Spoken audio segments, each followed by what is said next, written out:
Pare ko eh. Oy, bakit? Lutuan mo naman kami eh. Lagi na lang girlfriend mo nilulutuan mo eh. Kami naman. Tama.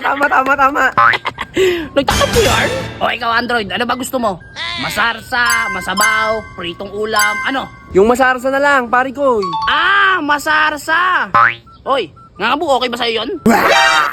Dali-dali na nga pala ako na malengke niya mga pare ko. Bali ang naisipan ko lutuin kay Ngangabu pati kay Android ay buttered beef. Pag natikman nila yung lulutuin ko sa kanila mga pare ko, sigurado ako mo wala yung tampo nila sa akin. Naiintindihan ko naman sila mga pare ko kung bakit sila nagtatampo sa akin. Namiss lang kasi talaga nila yung luto ko. Pero simula ngayong araw, matitikman ulit nila yung masarap kong luto. Bali pagka-uwi ko mga pare ko, chinik ko agad yung mga pinamili ko. Pagtingin ko mga pare ko, sabi ko na nga ba tama yung hinala ko. Meron akong nakalimutan. Nagpabili na nga lang pala ako kay Ngangabu ng Sprite, tomato paste at banana ketchup. By the way mga pare ko, naghahanap ko pa ng magagandang movies. Ito nga pala ang may re-recommend ko sa inyo, Lock TV. Sa mga hindi nga pala nakakaalam kung ano ang Lock TV mga pare ko, parang Netflix to. Pwede ka manood ng Korean drama, Chinese drama, horror, comedy, action at marami pang iba. At take note mga pare ko, wala kayong babayaran dito. Libre kayong makakanood sa Lock TV. At meron nga pala ako i-recommend sa inyo mga pare ko, napakagandang movie. Ito nga pala ang Avatar The Last Airbender. Kaya kung ako sa inyo, panoorin nyo na mga pare ko at download nyo na ang Lock TV. At balik na nga pala tayo sa lulutuin ko mga pare ko. Bali ang una ko nga palang ginawa, yung binili kong baka mga pare ko, pakukuluan ko. At kumalipas nga pala ang 45 minutes sa pagpapakulo ko mga pare ko, okay na yan mga pare ko. Kaya dali-dali ko na nga palang hinango yan. Sa sobrang lambot na ng baka ko mga pare ko, nagkaiwa-iwalay na sila. Ipapakita ko pa sa inyo kung gaano kalambot, ay wag na palang init. At ang sunod ko naman gagawin mga pare ko, bali gagawa na tayo ng sauce niyan para sa gagawin kong buttered beef. Aantayin nga lang pala natin matunaw yung dairy cream natin mga pare ko. At kapag natunaw na yung dairy cream natin mga pare ko, kapag ganito na siya, pwede na natin tong igisa itong sibuyas bawang natin. Bali pinalabas ko nga lang pala yung aroma ng sibuyas bawang natin mga pare ko. Tsaka naman ako naglagay ng mga pampalasa. Bali ang nilagay ko nga pala dyan, onting tomato paste, medyo maraming banana ketchup at marami ring netong oyster sauce mga pare ko. At sunod ko naman dyan mga pare ko, medyo marami ding pamintang powder. At syempre hindi mawawala yung asukal mga pare ko, pampabalance natin yan sa lasa. At pagkatapos nga pala natin maglagay ng mga pampalasa niya mga pare ko, haluin lang natin ang haluin yan hanggang sa magsalo-salo yung mga nilagay natin pampalasa.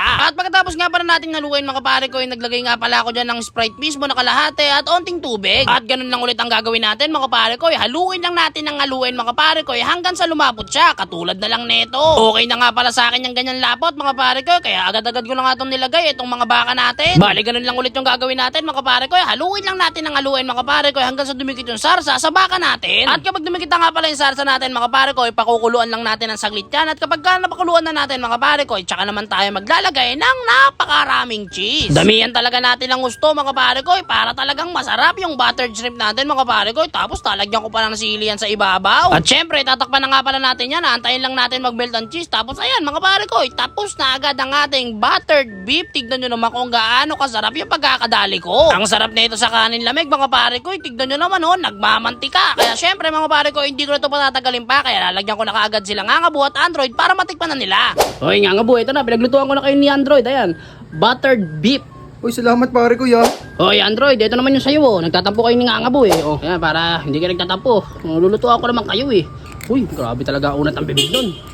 Sarap talaga pare ko, sarap talaga magluto. Masarap to. Pakak!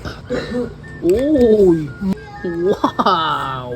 Ano pare ko, quality? Ang sarap pare ko. O sige Android, tikpan mo kung gaano kasarap yan. O, lagyan mo ng laman. Ano? Kamusta? Panalo? Bakbak Ano masabi mo? Nakakakilig ka magluto. Siyempre naman.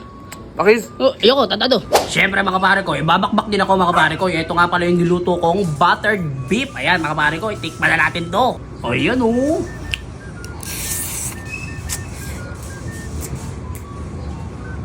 Grabe siya pare ko, yung manamis-namis na maanghang. Ang sarap. Nilutuan ko na yung dalawa pare ko, medyo nagtatampo na Lagi daw yung girlfriend ko Ay, magsabi, di ba? Pero pare ko, nalutuan ko na sila. Nakita ko sa mukha nila talagang sumaya sila Kasi grabe yung luto ko pare ko, yung buttered beef ko, sarap. Pati yung baka mga pare ko, pinakuluan ko kaya talagang lumambot. Ayan Kumbaga pare ko, yung sarsa pa lang, ulam na. Ang sarap ng paggagawa ko sa sarsa. Kaya kayo mga pare ko, kung magluluto kayo or merong mga handaan sa inyo, wag puro kaldereta gawin nyo sa baka. Magano rin kayo, buttered beef. Ayan ang sarap quality. Solid. So yung mga pare ko, inom na nga pala tayo ng panulak.